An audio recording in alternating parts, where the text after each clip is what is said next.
Langkah selanjutnya yang harus teman-teman lakukan setelah membuat lembar cover judul suatu makalah.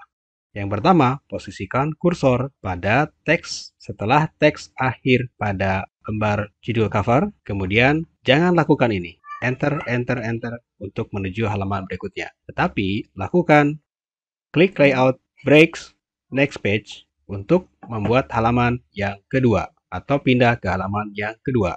Kemudian, klik insert, klik page number, klik top of page, klik plain number 3. Kemudian, klik link to previews, matikan link to previews. Kemudian, klik page number, format page numbers. Kemudian, klik number format menjadi I1, I2, I3. Kemudian, klik start at menjadi I1. Kemudian, klik OK. Setelah itu, kita hilangkan angka 1 pada judul. Sekarang, lembar halaman cover judul depan sudah tidak terdapat nomor halaman. Dan halaman kedua dimulai dengan nomor I1.